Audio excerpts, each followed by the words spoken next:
आदाब दोस्तों, मेरा नाम सूफिया खान है। ये मेरी किताब हसरतों से पहला अफसाना सरेरा।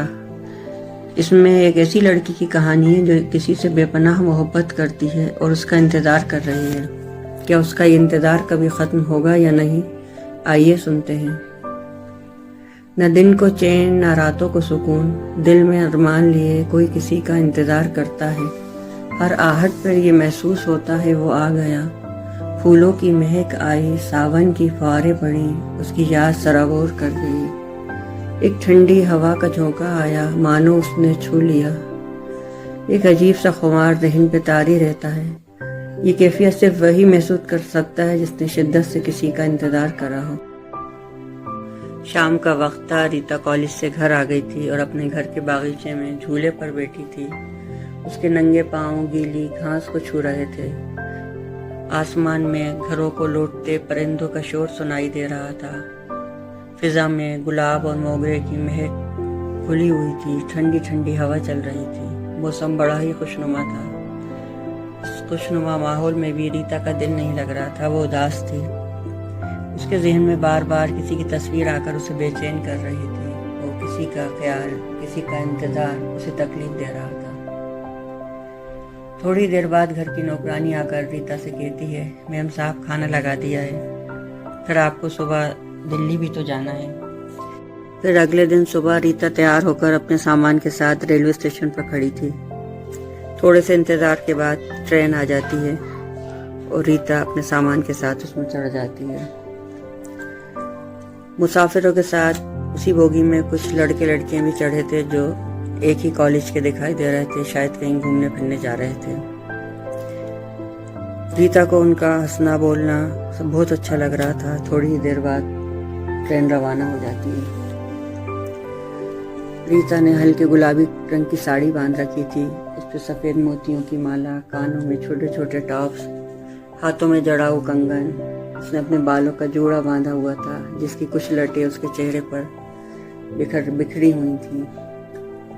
रीता अपनी माँ के पास जा रही थी। उसकी माँ ने उसके लिए लड़का पसंद कर लिया था।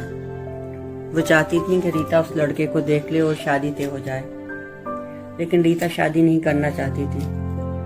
वो माँ को नाराज भी नहीं कर सकती थी क्योंकि उसकी माँ ने बहुत मेहनत मशक्कत के साथ उसकी परवरिश करी थी और उसे आला तालीम दिलवाई थी।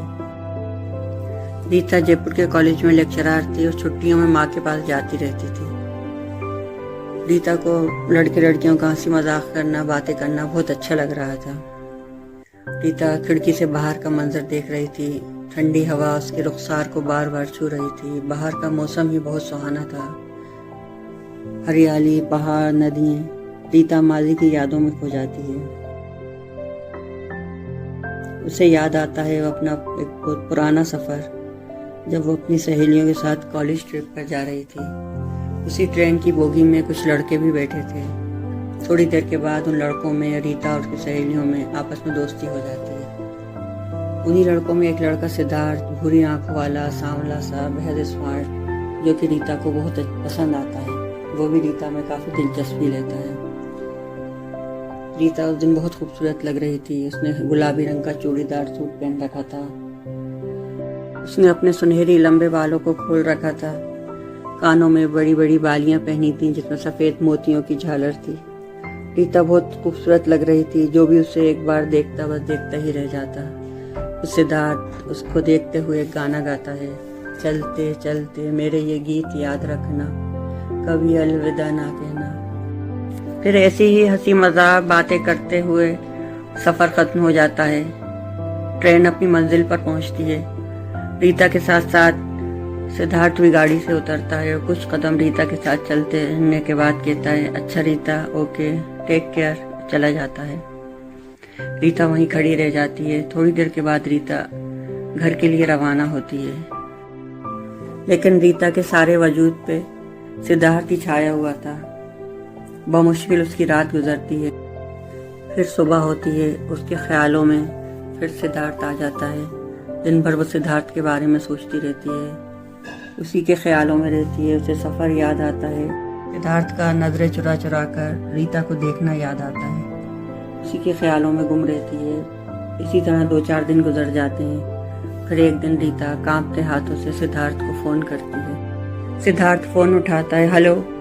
सिद्धार्थ की आवाज़ रीता के जिस्म में कभी पैदा कर देती है। वो कांपती आवाज़ से कहती है, जी मैं रीता बोल रही हूँ। कौन रीता? सॉरी मैंने पहचाना नहीं। सिद्धार्थ कहता है, जी वो हम ट्रेन में मिले थे। रीता कहती है, अच्छा दिल्ली वाली। और कैसी हैं आप? आज हमारी याद कैसे आ गई? रीता हंसने लगती है। फिर इसी तरह बातचीत का सिलसिला शुरू हो जाता है। दोनों एक दूसरे से दिन रात बातें करते रहते हैं। सिद्धार्थ रीता की खूबसूरती की तारीफ करता है, उसके पहनावे की तारीफ करता है। जब कभी रीता उदास होती है तो उसे अपनी बातों से हंसाता है, उसे हौसला देता है। रीता को लगने लगता है कि सिद्धार्थ उससे मोहब्बत करता है। फिर एक दिन सिद्धार्थ उससे पूछता है, वो रेल का सफ़र तुम्हें याद है? रीता कहती है, वो मेरी ज़िंदगी का यादगार सफ़र है, मैं उसे भला कैसे भूल सकती हूँ। और तुम? वो कहता है, मेरा भी यही हाल है। फिर एक दिन रीता उससे कहती है कि मैं तुमसे मिलना चाहती हूँ। सिद्धार्थ कहता है, हाँ क्यों नहीं, जब कहो। फिर रीता तैयार होकर सज धज कर सिद्धार्थ से मिलने पहुँचती है, लेकिन वो नहीं आता। काफ़ी इंतज़ार करती है। काफ़ी इंतज़ार करने के बाद सिद्धार्थ का फ़ोन आता है। सॉरी रीता, मैं बिज़ी हूँ, हम फिर मिलेंगे। रीता थोड़ी नाराज़ हो जाती है और घर आ जाती है। फिर अचानक से सिद्धार्थ के फ़ोन आना बंद हो जाते हैं। रीता घबरा जाती है, सिद्धार्थ फ़ोन क्यों नहीं कर रहा है। कई बार सिद्धार्थ को फ़ोन लगाती है, लेकिन सिद्धार्थ फ़ोन नहीं उठाता। रीता बहुत परेशान हो जाती है। अपनी सहेलियों से बात करती है। उसकी सहेली मेघा उसे समझाती है, सिद्धार्थ ज़रूर बिज़ी होगा, वो तुमसे मिलने आएगा, तुम फिक्र मत करो। फिर एक दिन अचानक सिद्धार्थ का फ़ोन आता है। हेलो रीता, कैसी हो? तुम अपना ख्याल रखना। हाँ सिद्धार्थ, कहाँ हो, कैसे हो? तुमने मुझे फ़ोन क्यों नहीं करा? सिद्धार्थ कहता है, रीता मैं थोड़ा परेशान हूँ, मैं कुछ दिन के बाद तुमसे मिलूँगा, अपना ख्याल रखना। अच्छा बाय। अच्छा सुनो तो। सिद्धार्थ फ़ोन कट जाता है। ये सिद्धार्थ का आखिरी फ़ोन था। फिर किसी के ज़ोर से हंसने की आवाज़ों से रीता माजी से बाहर आ जाती है। वो देखती है कि वो लड़के लड़कियाँ आपस में किसी बात पे हंस रहे थे। थोड़ी देर के बाद ट्रेन अपने मकाम पर पहुँचती है। प्लेटफॉर्म पे रीता की माँ उसका इंतज़ार कर रही थी। रीता ट्रेन से उतर कर जाके माँ के गले लग जाती है। फिर दोनों माँ बेटी घर आ जाती हैं। फिर रीता की माँ कहती है, बेटा अब तुम आराम कर लो, बहुत थकी हुई हो, शाम को लड़के वाले आते होंगे। चली जाती हैं। फिर थोड़ी देर के बाद वापस आती हैं। उनके हाथ में एक साड़ी का पैकेट होता है। वो कहती हैं, रीता देखो मैंने तुम्हारे लिए ये साड़ी खरीदी है, और हाँ इसमें मैचिंग की चूड़ियाँ भी हैं, तुम्हें चूड़ियाँ बहुत पसंद है ना, शाम को यही साड़ी पहनना। अच्छा अम्मा, रीता फीकी सी मुस्कुराहट के साथ वो पैकेट ले लेती है। फिर माँ चली जाती है। फिर शाम को रीता तैयार होती है। रीता ने वही साड़ी पहन रखी थी, हल्की कासनी रंग की प्लेन साड़ी थी, वो बहुत खूबसूरत लग रही थी।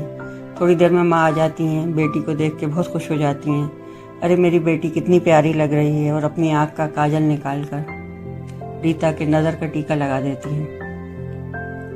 फिर कहती हैं, बेटा वो लोग आ गए हैं, तुम जल्दी से नीचे आ जाओ। और वो चली जाती हैं। फिर रीता अपनी साड़ी का पल्लू सही करती है। आईने में अपने आप को देखकर बातें करती है। सिद्धार्थ तुम कहाँ हो? तुम्हें शायद मेरी बेबसी का अंदाज़ा भी नहीं, मुझ पे क्या गुजर रही है तुम्हें इस बात का अंदाज़ा भी नहीं। काश तुम यहाँ होते, काश। वो आहिस्ता आहिस्ता कदमों से ड्राइंग रूम की तरफ जाती है।